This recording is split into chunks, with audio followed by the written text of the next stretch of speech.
मित्रों, मैं तो जो मेरा वीडियो देखता है, जो कहता है मैं वही कर देता हूँ। किसी ने कमेंट किया है कि आप बताते हैं कि सब कुछ जो है सब कुछ करते हुए इस परम तत्व को प्राप्त किया जा सकता है। हम क्यों नहीं प्राप्त कर सकते? आप सभी किए हैं, आप भी कर सकते हैं। कोई जरूरत नहीं संन्यास बनने, कोई साधु बनने की। मन न रंगाए रंगाए जो कपड़ा। मित्रों, मन जिसका न रंगा हो वो कपड़ा रंगने से क्या लाभ। मन को जोगी बनाइए, मन के हारे हारा और मन के जीते जीत।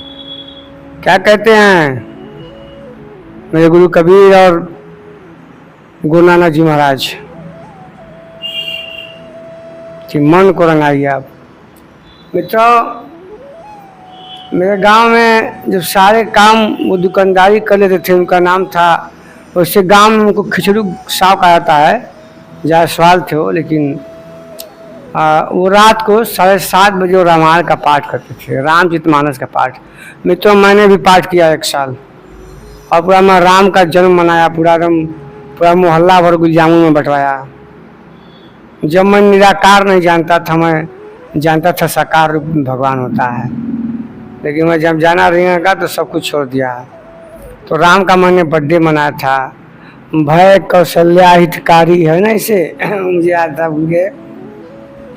तो वही जो मैं करता था, तो पूरा जो है गुलाब जामुन बनवा के पूरा मोहल्ला भर बंटवाया, कथा किया, पाठ किया। और मैं अपनी माँ को सुनाया था।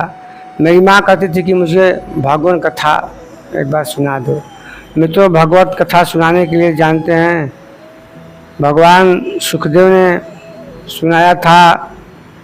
जो मनु का लड़का था, क्या नाम, परीक्षित को सुनता है, जब उसको श्रृंगी ऋषि के लड़के ने श्रृंगी से साप दे दी थे कि जाओ जो है तुम, कई सांप तुमको काटेगा, तक्षक नाग, तो 7 दिन बता तो जाते हैं। तो भगवत कथा सुनते हैं। मैं तो भगवत कथा कहने की बात नहीं है, मैं अपनी माता की बात मानता है, लेकिन उसके 7 दिन का ना पूरा उसी अवस्था में ऐसा वस्त्र धारण करके सुनाना पड़ता है, फिर निगोटा पहन के, और 7 दिन तक उसी दिनचर्या ब्रह्मचर्य जैसा रहना पड़ता है। मैं ब्रह्मचर्य तो मैं कर लेता, लेकिन वो बिना कपड़ा के सुनाना था, बस एक लिंगोटी पहन के। मेरी माता भी कहती थी नहीं हो पाया, कभी सुना देंगे उनको। तो मित्रों, मेरा वीडियो देखा करिए, बहुत मैं रियाज की वीडियो बनाता हूँ मित्रों, बहुत समय लगता है। अभी मैं वीडियो तो कल डाउनलोड कर दूँगा, आप देखिएगा, बड़ा अच्छा वीडियो है परमात्मा के लिए। तो मित्रों, मैं आपसे कहना चाहता हूँ कि मैंने 2 वीडियो में कह दिया है कि गायत्री मंत्र जो 10वें मंडल में है, विश्वामित्र ने रचा है, ओम भूर्भुवस्सुवः तत्सवितुर्वरेण्यं, मैंने ओम त्र्यंबकम यजामहे कह दिया है। और मुझसे ऐसे हो गया अचानक ही, तो भूलने वाला नहीं है कि भूल गया, आप क्या करेंगे। तो मैं उसके लिए क्षमा चाहता हूँ। और तो वो खिचड़ू साहब जो मेरे गांव में थे, तो रोज़ जो है शाम को जब दुकान बन गए तो यही करते थे, मैं वहीं बैठता था, सुनता था। तो कहते थे, डिमिक डिमिक डमरू बजे सुन मुनि के धाम, सब देवता निज लोक गए, बैकुंठ गए भगवान। एक घड़ी आधी में पुण्याद, तुलसी संगत साधु के कटय कोट अपराध। डिमिक डिमिक डमरू बजे सुनर मुनि के धाम, सब देवता निज लोक गए, बैकुंठ गए भगवान। अब जो भगवान हो, जो जाए बैकुंठ, भैया हमको बैकुंठ नहीं जाना है, हमको तो अपने गुरु के पास जाना है, कबीर जी के पास जाना है, जहाँ मेरे गुरु रहते हैं। गुरु ब्रह्मा गुरु विष्णु गुरु महेश्वर गुरु साक्षात परम ब्रह्म तस्मै गुरु श्री गुरु नमः। तो मित्रों, कहना चाहता हूँ इस वीडियो में आपसे कि मेरा वीडियो मित्रों पूरा देखा करिए। बहुत रियाज करता हूँ, 6 घंटा तक वीडियो कंप्लीट करने में, 6 घंटा 2 दिन का समय लगता है। और आज मेरा वीडियो जो है बीच में छोड़ देते हैं। मुझे तो कृष्ण कर रहे हैं, ठीक है, लेकिन उस परम पिता परमेश्वर को भी कृष्ण कर रहे हैं। अगर आपको वीडियो मेरा अभी ख़त्म करा तो अभी मेरा वीडियो काट दीजिए और जाइए, क्योंकि मैं अपना अपमान तो सह सकता हूँ, लेकिन परम पिता परमेश्वर का अपमान नहीं सकता, मैं गुरुओं का अपमान नहीं कर सकता। आप मेरा वीडियो मत देखिए, मैं आपसे अनुरोध करता हूँ, और देखिए तो पूरा देखिए। आप परमात्मा को कृष्ण कर रहे हैं। जाके वही चीजें देखेंगे, लेकिन अच्छी चीज हम नहीं देखेंगे। मित्रों, मैं भी साधारण व्यक्ति हूँ, लेकिन मैं अच्छी ठटाता हूँ वहाँ से। मैं नहीं कहता हूँ मैं संसारिक जीवन जीता हूँ, लेकिन संसारिक जीवन जीते हुए परम को प्राप्त किया सकता है, सब कुछ किया सकता है। तो मित्रों, मैंने आप लोगों को जो है गीता के अध्याय 2 का 51वां 54वां श्लोक तो मैंने पढ़ दिया है भैया। अब यहाँ से मैं 54वां पढ़ दिया मैंने, उस दिन सुबह सुबह भी मैं पढ़ दिया हूँ। अब ये मैं 37वां 48 श्लोक से स्टार्ट करता हूँ। 48 श्लोक से स्टार्ट करता हूँ मैं। तो मित्रों, आपको वीडियो छोड़ना है, अभी आप छोड़िए। मैं लाइक भी नहीं करता हूँ कि मुझे लाइक करिए, मुझे सब्सक्राइब करिए, मैं कुछ भी नहीं कहता हूँ। बस कहता हूँ मैं वीडियो देखिए, आप नहीं चाहिए मुझे लाइक सब्सक्राइब। बस आप मेरा वीडियो देखिए, बस मैं ये चाहता हूँ। आप उस श्रद्धा भाव से देखिए, उसका चिंतन करिए, मनन करिए, गीता उठाइए। मेरी बात सुनिए कि मैं क्या कह रहा हूँ और गुरु जी क्या कर रहे, सब बातें कही हैं। मैं तो बस उस साधारण शब्दों में समझा रहा हूँ, टूटी फूटी भाषा में। तो मित्रों, आज मैं पढ़ रहा हूँ 58वां श्लोक 58। और पिछले मैंने पढ़ दिया है कि बता दिया है कि जो इसमें पैसावल जो होते हैं वो माय गॉड में बोलते हैं कि दुखे स्वादिग्रमना सुखे सु विगत बीत राग भय क्रोध स्थित धीमुनि रुचते। मतलब मुनि कैसा होता है तो सुख दुख से उससे उद्विग्न नहीं करता है, उसको क्रोध दिया तभी उसको क्रोध नहीं आता है। उसको जो है तुम प्रशंसा करो तो भी कुछ नहीं होता। क्या होता है? बीत राग भय, वो बीत राग क्रोधों से क्या है, वो ऊपर उसी का वही स्थिति, वही स्थित प्रज्ञ है, वही धीर है, वही मुनि है, वही धीर मुनि रुचित है, वही मुनि है। जिसने अपने मन को संयम कर लिया है वही मुनि है मित्रों। और मित्रों, मेरी बातें हैं थोड़ा ध्यान से सुना करिए और उसका थोड़ा चिंतन मनन करिए। आप कमेंट करना है तो कमेंट भी करिए। मैंने एक भैया कमेंट किया, मैंने उनका जवाब दे दिया हूँ। अब एक मेरा जो है भक्त है, अब वो बोला है कि चश्मा लगा के गुरुजी जो है आप प्रवचन दिया करिए, स्मार्ट लगेंगे।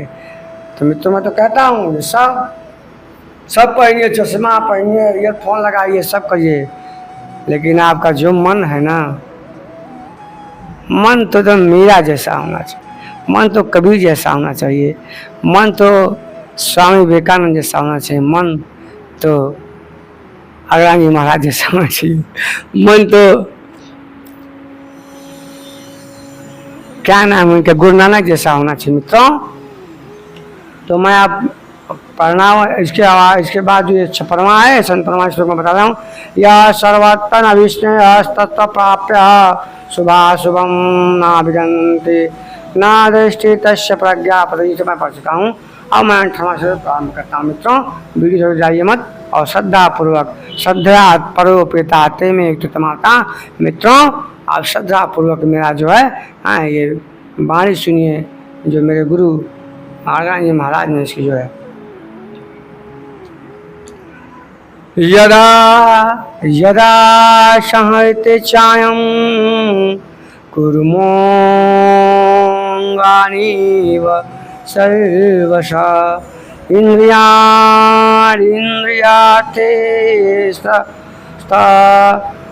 प्रज्ञा प्रतिष्ठिता। जिस प्रकार यहाँ पे कृष्ण कहना चाहते हैं कि हे अर्जुन, जिस प्रकार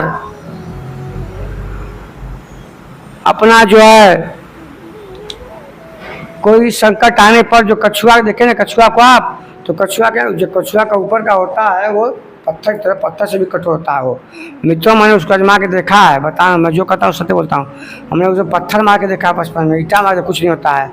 तो उसी प्रकार उसको कष्ट लगता है कुछ होने वाला है, उसको कष्ट होना तो तुरंत अपने शरीर क्या कहता है एकदम सिकुड़ के उसके अंदर पड़ जाता है। आप कुछ भी करिए उसको उठा के पड़े वो मरेगा नहीं अंदर। उसी प्रकार कृष्ण कहना चाहते हैं कि राशनते चायम कुर्मो कुर्वा अंग निवसस, मतलब जिस प्रकार किसी कष्ट से, किसी पीड़ा को संकट आते दिखाई देता है, उस कछुआ को जो अपने शरीरों को, अंगों को अंदर अंदर समेट लेता है, ताकि उसको कोई जो है टच करे या कुछ करे तो मारे तो उसको कुछ दिक्कत ना हो, उसे पीड़ा ना हो। समझ रहे हैं? उसी प्रकार कृष्ण कहना चाहते हैं कि हे अर्जुन, उसी प्रकार जो होता है, जो स्थित प्रज्ञ होता है, जब कामनाओं क्या क्या कर रहे हैं, इंद्रियां वो इंद्रियों को इसी प्रकार जो है संयम करता है, अपने इंद्रियों को अपने बस में करके रखता है। जिस प्रकार कछुआ अपने अंगों को अपने बस में कर लेता है, उसी प्रकार जब कामनाएं आती हैं, उसके मन में विचार आते हैं, या इंद्रियां जब देखता है कि मैं कहीं जा रही है, कहीं गंदे चीज़ों का ग्रहण करने के लिए, कोई गंदा काम करने के लिए, तो उसी प्रकार वो इंद्रियों क्या करता है, समेट लेता है। और अगर प्रज्ञा करते हैं जिस प्रकार से, ये तो मैं अपने से बोला हूँ, ये यहाँ भी लिखा गया है, पुरुष जब अपने इंद्रियों को समेट लेता है, तब उसकी बुद्धि स्थिर होती है। खतरे को देखते ही कछुआ जिस प्रकार से, मैं वही आपसे कहा कि जो कछुआ है इसी प्रकार से ऐसा है, जो मनुष्य होता है, जो मुनि होते हैं, ऐसा ही मित्र आप सब कुछ कर सकते हैं।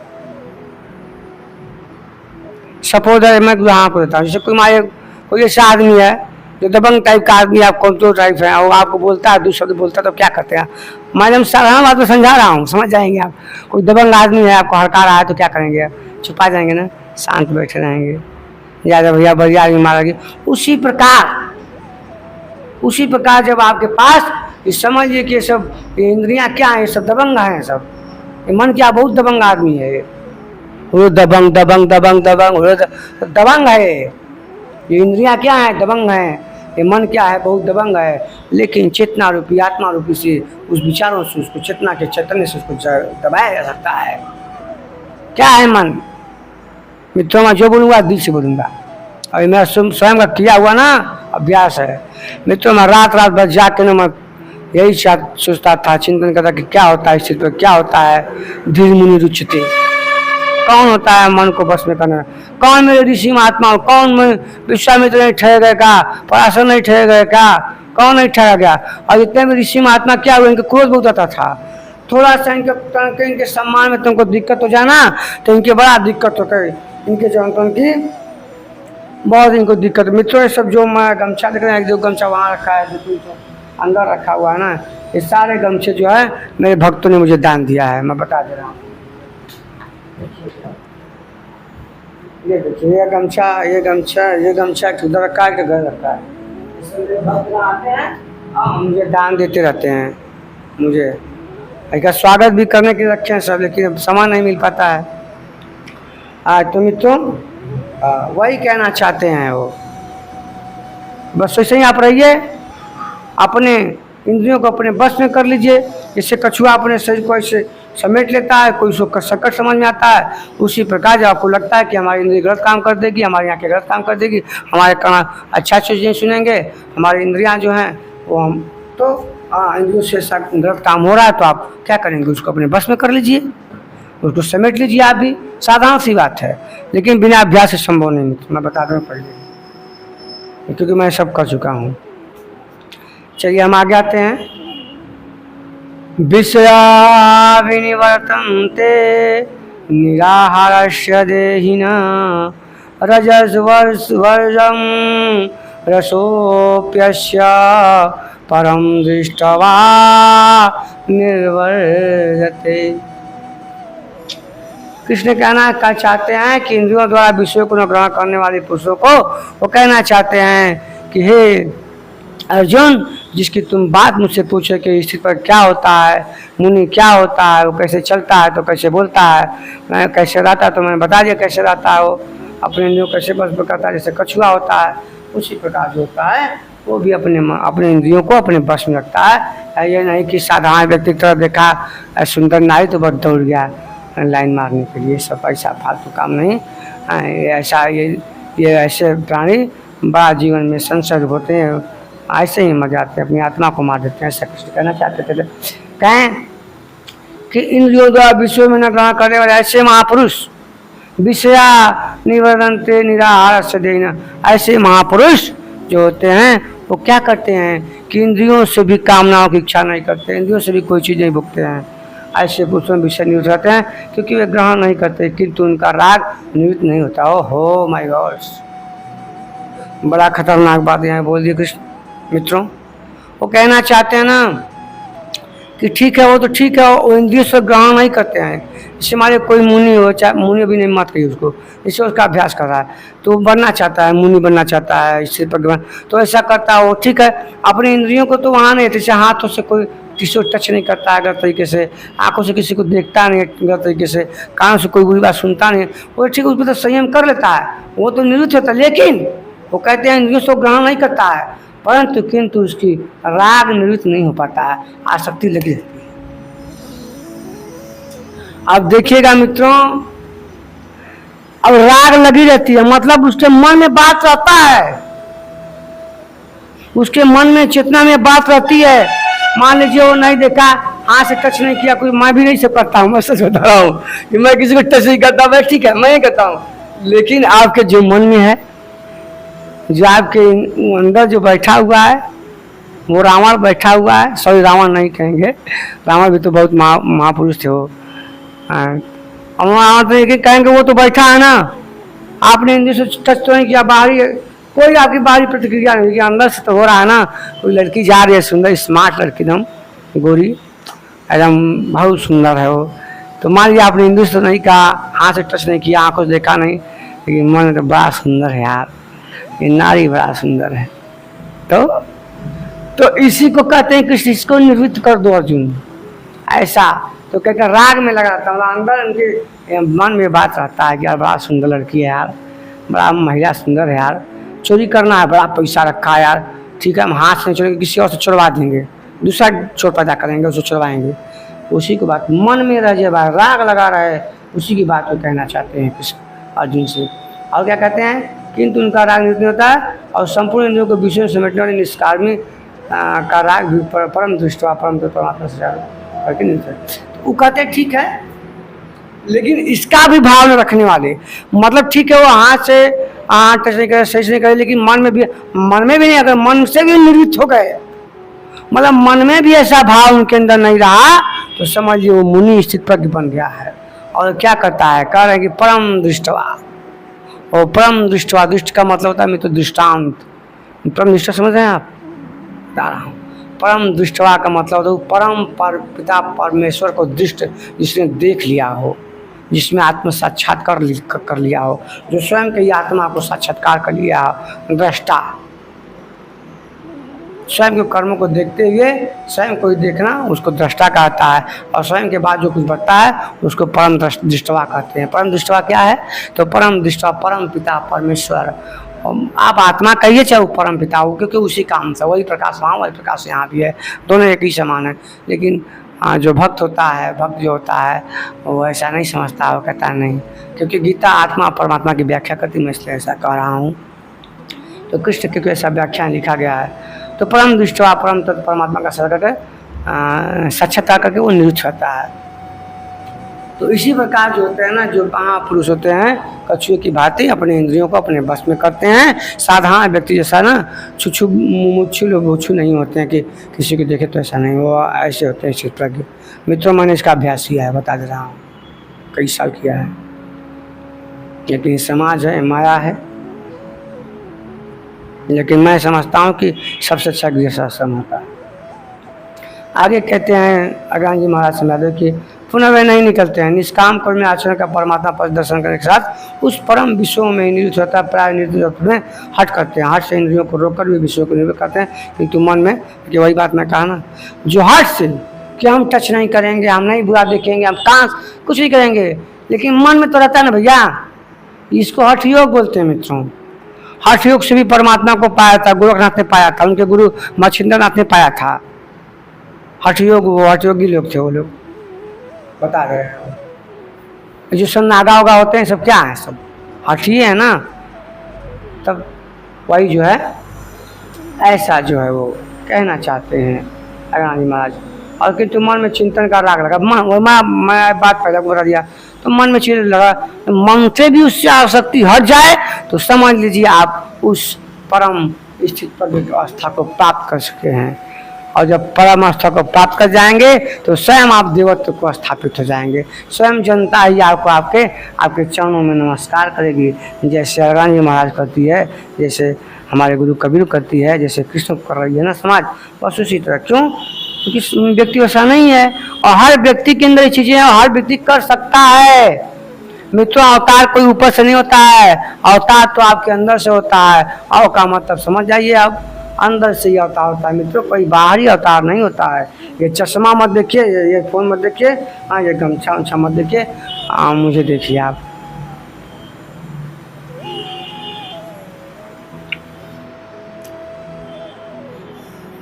समझ आया ना?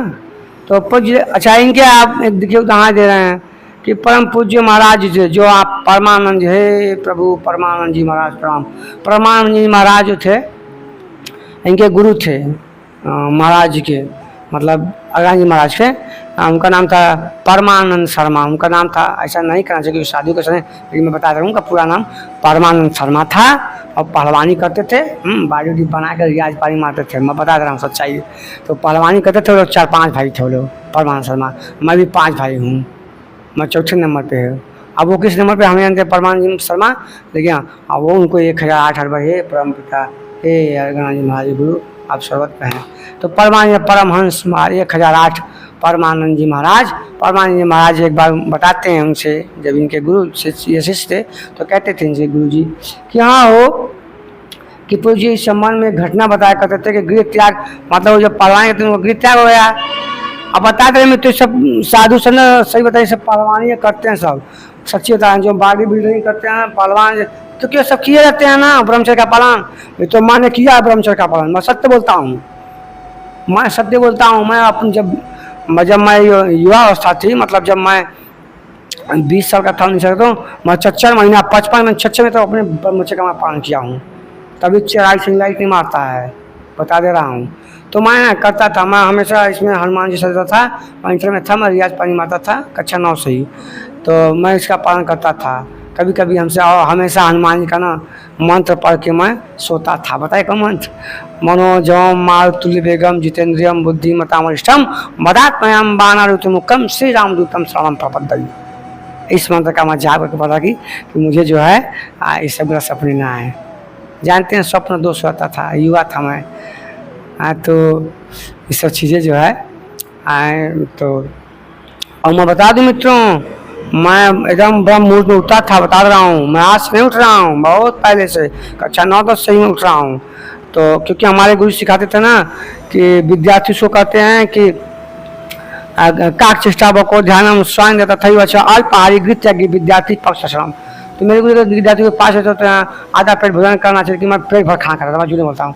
तो मैं रियाज मारता था, मैं खूब खाता था, मैं 2 लीटर दूध पीता था मित्रों, 2 लीटर सवेरे और 1 लीटर शाम को, मैं इतना दूध पी जाता था रोज, 3.5 लीटर। पहलवान टाइप का शरीर था, बढ़िया।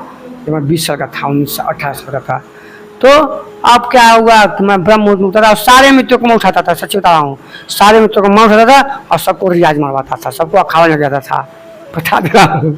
इसे पहलवान कर सकते। तो इनके गुरु परमानंद जी मार थे ना, परमानंद शर्मा, तो वो पहलवान थे वो। तो उनको जब घर छोड़ दिए तो बता रहे हैं, देखिए तो कहें कि भैया तो गुरु जी से गीता के 3 बार उनको 3 बार आकाशवाणी हुई। तो हमने पूछा, मतलब अरगान जी महाराज ने पूछा, कहा कि गुरु जी महाराज जी आपको आकाशवाणी हुई? तो हम लोगों को तो नहीं हुई। मतलब अरगान जी महाराज कह रहे हैं कि गुरु जी हम लोग को तो आकाशवाणी नहीं हुई, लेकिन आपको तो हुई। तो बोल रहे हैं कि इस पर कह रहे हैं, महाराज कहने का हाँ हो इस शंका मोहू के भय रहा है, भोजपुरी बोलते थे वो। अर्थात वो यह संदेह मुझे भी हुआ था, तब अनुभव में आया कि मैं 7 जन्मों से लगातार साधु, 4 जन्म तो केवल साधुओं का भेष बना रखा। मैंने मित्रों कहा ना कि भेष नहीं बनाना चाहिए। ये मन अंदर जो बैठा जोगी है उसी को कृष्ण समझा रहे हैं अर्जुन को बार बार कि तू जो तेरे अंदर बैठा है मुनि, उसको तू जगा। मैं कहता हूँ तू उसको जगा और मित्रों जाग सकता है। मैं बता रहा हूँ जाग सकता है। क्यों नहीं जाएगा वो? आप सब कुछ नियंत्रण कर सकते हैं मित्रों, बस आपकी इच्छा संकल्प आपका अच्छा होना चाहिए। दृढ़ संकल्प ही अगर आप हैं तो आप ये कर सकते हैं, संभव है। तो मैंने 7 जन्मों तो भेष बना का तिलक लगाया। जैसे मैं तिलक लगाया हूँ ना मित्रों, मैं भी जानता हूँ मैं कई जन्मों से हूँ, लेकिन मैं आपको बताऊंगा नहीं। और मैं इसके बाद मेरा क्या होगा ये भी मैं नहीं बताऊंगा आपको।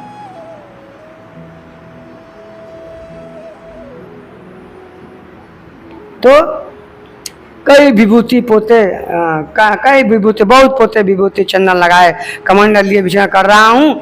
योग क्रिया की जानकारी नहीं थी मित्रों, मुझे भी जानकारी नहीं है, लेकिन मैं जानता हूँ कि उसको कैसे प्राप्त करता है, क्योंकि मैं जानता हूँ।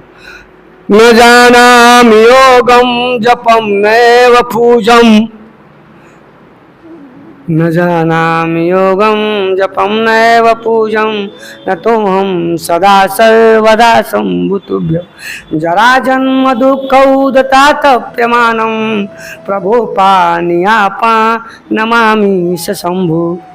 मित्रों, मैं तो कहता हूँ परमपिता परमेश्वर की न जानामि योगम, मैं अपने गुरु कबीर से कहता हूँ कि ना जानामि योगम जपम नैव पूजम। क्यों? क्योंकि मैं सारा योग अपने गुरु कबीर के चरणों में करना चाहता हूँ। मैं सारा योग अपने गुरु रमदास सिंह के महाराज के चरणों में करना चाहता हूँ। मित्रों, मैं सत्य बोलता हूँ,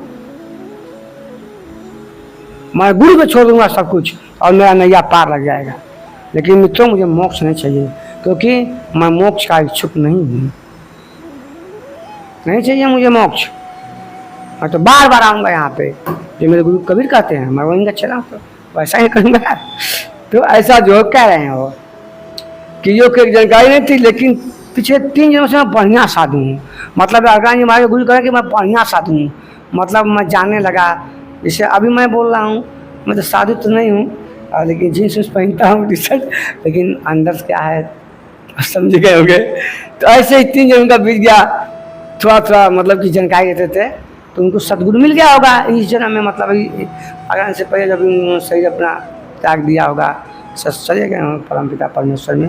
तो कह रहे हैं कि मुझ में जो है योग तो 3 बार मसल जैसा होना चाहिए, मुझ में योग क्रिया जागृत थी, योग क्रिया इनमें जागृत थी। पिछले जन्म से 4 पार लग जाता था मृत्यु, लेकिन क्या करें उनकी 2 इच्छाएं रह गई थी। इनके गुरु जी कहना चाहते हैं कि 2 इच्छाएं रह गई थी। अरगान जी महाराज जो परमानंद जी महाराज शर्मा जी हैं, वो कह रहे हैं कि मैं 2 इच्छाएं रह गई थी। कौन कौन? तो कहें एक स्त्री का, एक गांजा का। कौन सी का? मतलब रात में हम कहते साधु रह रही मान ला नागा फगा रह रही हैं। अब नागा रह रही तब ना गुरु जी जब तो गांजा पीत रही हैं। अगर नहीं महाराज जी हैं तो इधर आए नहीं, सब फालतू काम करेंगे, क्योंकि ये तो भाई दूसरे साधु हैं। तो वही रहे होंगे वो 3 जन्मों से, मतलब नागा रहे होंगे, ऐसे गांजा जब पीते रहे होंगे, हठ योगी रहे होंगे कि अच्छे साधक थे, योग क्रिया जान गए थे। तो योग क्रिया जानने के बाद कोई मतलब नहीं है। जानने का मतलब है कि उस अवस्था को प्राप्त करना, और उस अवस्था को प्राप्त करके उसे आचरण करना समाज में, तब होता है। मन से इच्छा, मेरे गुरु क्या करते हैं, तृष्णा नाम दास कभी, तृष्णा जब से नहीं मरेगी आपकी इच्छा नहीं। वही है कहा इनके गुरु जी कर रहे हैं कि मेरी 2 इच्छाएं रह गई थी। कौन कौन? वही इच्छा काया इच्छा माया। इच्छा जब जो है अतः जो नर इच्छा ताका पा ना पाए। मेरे गुरु कहते हैं कि इच्छा काया इच्छा माया इच्छा जब गया, और जो नर इच्छा व्यक्ति ताका पार ना पाया। मित्रों, जिसने इच्छा को मार दिया उन्हें सर्वत्र प्राप्त कर लिया। मित्रों, मैं बता दे रहा हूँ, आज मैं आ रहा था अपने दुकान से, 4-5 लोग वहाँ खड़े थे दुकान पे, तो मैं वहाँ गया था, मोबाइल की दुकान थी, वहाँ गया, मुझे कुछ काम था। तो एक थे हमसे बुजुर्ग थे, वो कह रहे हैं कि और देखिए हमको, तो हम जाए कि वो जान लगता है कि ज्योतिषा चलेगा। देखिए कहा कि यहाँ का तो यहाँ हम लोग 4-5 लोग हैं, लेकिन मैं बता रहा हूँ ये सबसे पैसा कम कमाते हैं, लेकिन सबसे खुशी आदमी है। सच बता रहे हैं। जानते हैं क्यों? मैंने कहा यह सत्य है। इनके पास पैसा है और वास्तव में पास पैसा नहीं है। और उसमें वास्तव में बस 1 रुपया जमा नहीं था, बता रहा हूँ, जिससे मैं बोल रहे थे। लेकिन अब मेरे बैंक में भी पैसा नहीं, बता रहे हैं हम। मैं तभी मस्त रहता हूँ, पर बच्चा अच्छे से पढ़ता है, सब कुछ करता है, सब ईश्वर की कृपा से होता है, मेरे गुरु कृपा कबीर से होता है। क्या होता है? क्या लेकर आए हो, क्या लेकर जाओ, चलिए यहीं से लेकर मार मुँह कर रहा है, कुछ नहीं होता है। चेहरा पर लाइट लगाना चाहिए बस। हाँ, तो कहे 2 इच्छाएं। कौन कौन? तो कहें तो एक स्त्री की और दूसरी गांजा की। अंतर मन में इच्छाएं थी, किंतु बाहर से हमारे शरीर को दृढ़ रखा था।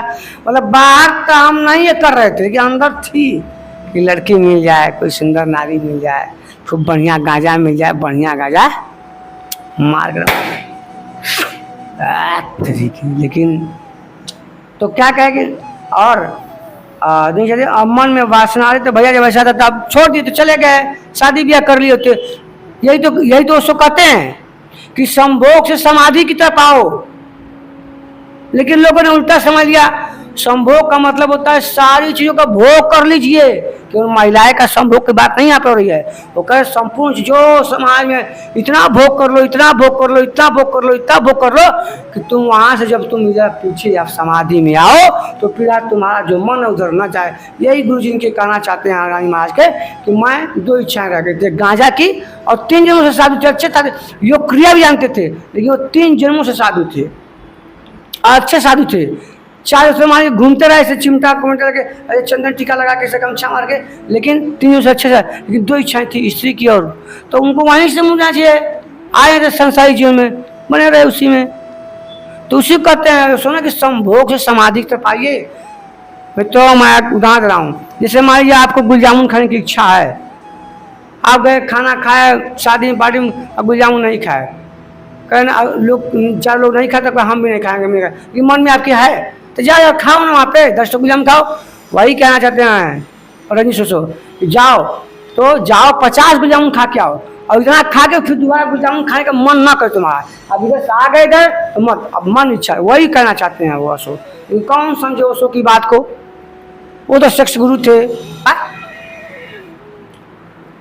तो ऐसा जो है वो कह रहे हैं, तो इसलिए जो है जन्म लेना पड़ता है। और जन्म लेते ही भगवान ने थोड़े ही समय में दिखा सुनाकर निवृत्त कर दिया। मतलब वो कहना चाहते हैं कि अंतर्मन में इच्छाएं थी किंतु बाहर में सभी देखा था और मन में वासना लगी थी, इसलिए जन्म लेना पड़ा। इसलिए जन्म लेना पड़ा। मैं तो आप जिस समय आप सही छोड़ेंगे ना, जो आपका मन में इच्छा रहेगा या जो आपकी चेतना में रहेगी, जो आपकी बुद्धि में रहेगी, वही इच्छाओं को लेकर फिर आपके ये सूक्ष्म से फिर जन्म लेगा किसी माता के घर में जाके। और फिर इसी में गुरु कहते हर बड़ा कुआं है, आओ बार बार मरो तो इच्छा को मार नहीं रहे हो, इच्छा को मार नहीं रहे हो तो कहाँ से तुमको मोक्ष प्राप्त होगा, कहाँ से परम तत्व में तुम्हारा बिल। मैं तो मिलना चाहिए मोक्ष प्राप्त, मैं नहीं मिलना चाहता हूँ। आज बच्चे से बात कर रहा हूँ ना, आज यही होता है। मेरे गुरु कभी नौटंकी करते थे, कभी चंदन तिलक लगा के मोर पंख लगा के जाते थे, किसी को जब शिक्षा देना होता था। तो ऐसा जो है वो कह रहे हैं कि तो क्या इच्छाएं मन व्यवस्था की, इसलिए मुझे जन्म लेना पड़ा। मतलब इस कलयुग में अभी इनके गुरु जी को हम करता सही शकता की बहुत दिन नहीं होगा, अब हम जानते नहीं हैं। और जल्दी से जो है गुरु जी ने दीक्षा उखा दे के और दिखा सुना के निवृत्त किया दिया, और दो तीन चटकना दिया और साधु बना दिया। मतलब 2-3 चटकना। मित्रों मैं यही बात कहता हूँ, मैं बार बार कहता हूँ, देखिए क्या कारण है, इसलिए जन्म लेना पड़ा। और जन्म लेते ही भगवान ने थोड़े ही समय में दिखा सुना कर निवृत्त कर दी और 2-3 चटकना दिया भी और साधु बना। मित्रों मेरे साथ भी ऐसा हुआ है। मैं बार बार ये बात कहता हूँ मित्रों कि मैं ब्रह्म मुहूर्त में था और मैं नग्न अवस्था में खड़ा था और परम पिता परमेश्वर मुझे छड़ी लेके जो छड़ी थी और मेरी आंखों से आंसू बह रहे थे और मेरी आंखें बंद थी, ब्रह्म मुहूर्त का समय था और परम पिता परमेश्वर मेरे सामने, चाहे वो गुरु कहिए चाहे जो भी कहे, मौसी को अपने गुरु को सब कुछ मानता हूँ, तो वो हमको छड़ी से प्यार से 2 छड़ी तेरी छमाई, चलो ठीक है जो करो ये भटकना मित्र इसमें होता है, भटकना फिर मार्ग में भटक जाता है आदमी। ओम परम पिता ओम कबीराय नमः। तो क्या ठीक है, यही बात किसी इंद्रियों द्वारा विषयों को न ग्रहण करने पुरुष को भी निवृत्त हो जाते हैं, किंतु साधना का मित्रों में श्लोक जो है तो ग्रहण करने वाले विषय को निवृत्त होते हैं, किंतु साधना द्वारा परम पुरुष परमात्मा साक्षात्कार करने पर विषयों में राग नहीं होता है। अतः जब साक्षात्कार न हो कर्म करना है। मतलब कहने का मतलब है जब तक उस आत्मदर्शन आपका न हो जाए तब तक आपको जो है आपको कर्म करना पड़ेगा। समझ रहे हैं ना, कर्म करने का मतलब खेती बाड़ी नहीं, कर्म करने का मतलब उस परम पिता परमेश्वर के लिए प्रयास जानने के लिए कर्म को करना पड़ेगा।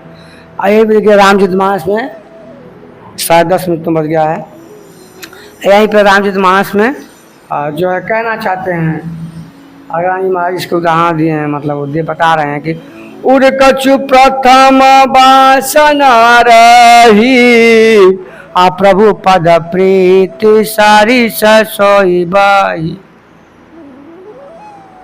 क्यों कछु प्रथम वासना, अरे कच्छो तोरे मन में कोठे क्या कहता हूँ उड़ कौनो भी उड़ कछु प्रथम वार मित्रों बता दो। मैं गुरु अंदर से बोल रहा है, मुझे पता भी नहीं कि मैं सब पहली बार आया पढ़ा हूँ तो भूल गया हूँ सब। उड़ कछु प्रथम वासना रही, कौनो प्रथम वासना तेरे अंदर रही तेरे मन में रामचरितमानस में का पचवा कांड का 46वां 28वां और कौन छंद 6वां छंद वासना रही अप्रभु पद प्रीति सही सोई बही। हाँ तो इन के विषय में समझ करिए, इस पर काल डालते हुए आगे करते हैं, किसी समझाते हैं क्या कहते हैं। तो प्रभु पद प्रीति सही सोई बही, तो इस सबको हटा दो, इच्छा को सब मार दो, वासना को सब खत्म कर दो, कोई इच्छा नहीं। मित्रों अब इच्छा की बात है मैं बता दूं, एक तीसरे के एक और संत थे। अब वो संत कौन थे हम जानते हैं कि शायद परमहंस थे। परमहंस जानते हैं ना, ये बंगाल वाले परमहंस रामकृष्ण परमहंस जो स्वामी विवेकानंद के गुरु जी थे। तो उनको भी ना जानते थे, वो जो प्रवचन करते थे ना तो कुछ भी उनकी पत्नी घर में बनाती थी तो बार बार दौड़ दौड़ कर जाते थे, बन गया खाना, बन गया खाना, बन गया क्या बना है, क्या बना है। मित्र सच मैं व्यवस्था तो वो क्या कहते थे जाते थे अपने क्या बना है, क्या बना रहा है यार। वो बहुत बार बार रसोई में प्रवचन छोड़ के आते थे, पूछते क्या बन रहा है, क्या बन रहा है आज खाना। तो उनकी पत्नी ने जानते को बहुत डांटती थी, जाइए हमारे बैठिए आप प्रवचन छोड़ के यहाँ आ रहे हैं, तो क्या बन रहा है, क्या बन रहा है खाने के लिए। मैं तो मैं भी वैसा हूँ, सच्ची बता रहा हूँ। मैं चोर हूँ ना, मैं ईमान हूँ, मैं कुछ भी नहीं, मैं लोभी भी नहीं हूँ, मुझे कुछ मुझे। लेकिन मेरे अंदर ना एक चीज़ वही है, बता दें आपको कि मैं भी वही खाने पीने बहुत वो हूँ, बहुत टेस्टी से मुझे खाना चाहिए। मेरी पत्नी से मेरा पूछे मुझसे खाना नहीं बनता घर में, जब से मैं ना कहूँ खाना जो है नहीं बनेगा, अच्छा खाना बनना चाहिए, तो मैं भी खूब चटपटा खाता हूँ। अच्छा खाना चाहिए मुझे, मतलब फालतू खाना नहीं खाता, मतलब अच्छा खाना होना चाहिए, समझ रहे ना। तो बार बार पूछते थे, तो वो बार उनके डांट जाए फिर प्रवचन करके खाइएगा। मित्रों की बता दें ऐसा हुआ, वो अपने प्रवचन करके बैठे थे, 1-2 दिन हो गया खाना बनाते थे उनकी पत्नी, लेकिन वो कभी जाके नहीं पूछते थे। 2 दिन हो गया तो उनकी पत्नी का आप आते नहीं, खाते नहीं हैं, आप ये खाते हो, आप आए नहीं, आप पूछते नहीं आप क्या खाना बना, तो आप पूछ रहे हैं 1-2 दिन से मैं देख रहा हूँ। मैं तो अपने शरीर के छोड़ने से 4 दिन पहले वही उनकी इच्छा रह गई थी, खाने की इच्छा, मतलब उनकी जिह्वा जो थी खाने के लिए। तो मैं बता दूं मित्रों, वीडियो छोड़ जाइए मत, पूरा वीडियो देखिएगा। तो क्या कि परमहंस जी जब उनकी पत्नी लेकर आए, खूब अच्छा खाना जलेबियाँ बना सब लाई, तो खाना उनके सामने के गई ना ऐसे ना कि लीजिए आपके खाना मनपसंद का बना है, आज खा लीजिए, आपको जलेबी बना है, ये बना है, तो रसगुल्ला बना है। तो जानते क्या कि ऐसे वो बस ऐसे पलट के देखे ऐसे मुंह अपना फेर लिया, फिर दोबारा खाएं तो ताके नहीं हुए। क्यों? क्योंकि उनकी इच्छा वही से वही खत्म हो गई और परम पिता परमेश्वर में विलीन हो गए। इसी बात के चलते मित्र बहुत बड़ी बात हो गई। मैं आपको प्रणाम करता हूँ, नमस्कार करता हूँ। आपके बाल बच्चे, आपके माता पिता, आपके भाई बंधु, आपके बच्चे खूब पढ़े लिखे, आप खूब तरक्की करें। बस मेरा वीडियो देखिए। ओम कबीरा ने ओम परमहंस, ओम परमहंस महाराज, ओम परमानंद जी महाराज, ओम श्री कृष्ण गोविंद हरे मुरारे, हे नाथ नारायण वासुदेवा। श्री कृष्ण गोविंद हरे मुरारे, हे नाथ नारायण वासुदेवा। एक पाइक नाथ स्वामी सखा हमारे, हे नाथ नारायण वासुदेवा।